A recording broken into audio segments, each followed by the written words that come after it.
Saan ka patutungo? Doon? Diyan? Dito?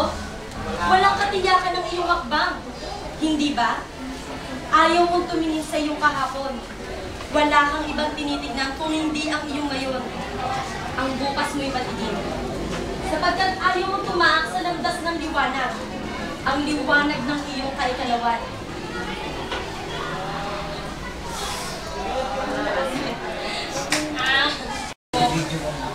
Doon? Diyan? Dito? Walang katiyakan ng iyong hakbang. Hindi ba? Ayaw mong tumingin sa iyong kahapon. Wala kang ibang tinitignan kung hindi ang iyong ngayon. Ang bukas mo'y madilim. Sapagkat ayaw mong tumaak sa landas ng liwanag. Ang liwanag ng iyong kaikalawan. Lumakad ka sa landas ng ibang naglalakad. Naglalakad nang hindi alam kung saan ang tungo. Wala ko sa iyong sarili. Paano ang iyong bukas? Nakatatawa ka. At nakakagalit sa hindi mo pagbibigay pansin sa iyong kahapon. Walang mahalaga sa iyo kung hindi ang ngayon mong bat-bat ng dilim. Walang kadakilaan. Walang kaliwanagan. Bakit ayaw mong tumakas sa landas ng liwanag? Bakit ayaw mong ligunin ang iyong kahapon? Ayaw mong magsuri. Ayaw mong magnilay. Ayaw mong mag-isip. Bakit dinadaya mo ang iyong sarili? Bakit ka nagtatago sa lambong ng pagkukunwari? May liwanag ka namang gagamitin pananglaw sa kaniliman. Ngunit ayaw mo. Ibig mo ng hiram na liwanag.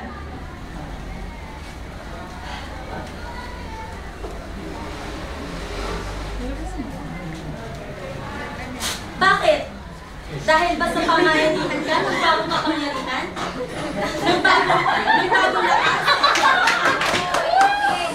Bagong lakas? Ngunit, di ba't ang kapangyarihan iyan? Ang lakas na iyan ay binakal. Binawi ng kahapon mo ikaw? Masaan ang iyong pagmumuni-muni? May isip ka ba? Oo, mayroon nga. Ngunit isip na pinamamayanihan ng bagong kapangyarihan. Ng bagong lakas. Isip na di malaman ng susulingan. Isip na lingan. Isip na sumyaw sa iyong sarili. Sa iyong sariling kadakilaan. Sa iyong sariling tatak. Tumitibok ang iyong puso. Anong dugong dumadali sa iyong puso? Dugo ng iba. Nasaan ang dugo ng iyong kahapon? Dugo ng kadakilaan. Wala na ang dugong iyon. Bakit itinatakwil mo ang sarili mong tatak?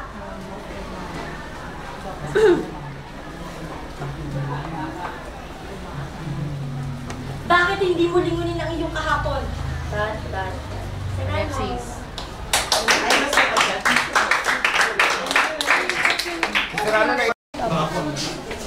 Luma na. Dapat mong baguhin ang iyong pagiging ikaw. Ikaw. Ano ba nang nangyari? Ikaw ay ikaw na nagtapak sa iyong sarili. Daya na sir, Bakit ka manghihirap ng ibang pangalan? kasi may iwan ako ng 95. Ang pangalan mo hindi na mababago. Kaya bakit ka manghihirap ng ibang kakayahan? Ikaw.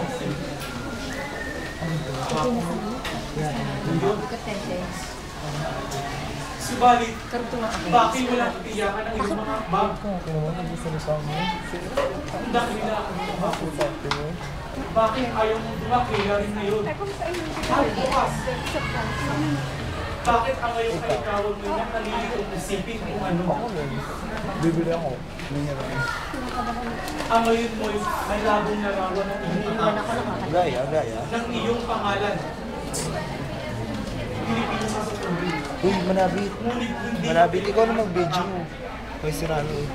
ang ngayon Close mo na din mo. mapagdaan ng iyong kahapon. Ang bagong Pilipino. Ang lumang Pilipino. Kaya mag-ingat ka sa iyong pagkakabang. Madam. Huwag kang magpakabulan sa pagtahak sa landas kahubang walang kaawaan. Tumahak ka sa landas na dapat tahakin. Sa landas na lumang bago. Wow! Pilipino, ikaw ay dakila. Tumakila ka muli. Waksi mo ang iyong kahangalan. Ang kaibangan mo ngayon. Tumingin ka sa dakpa ko.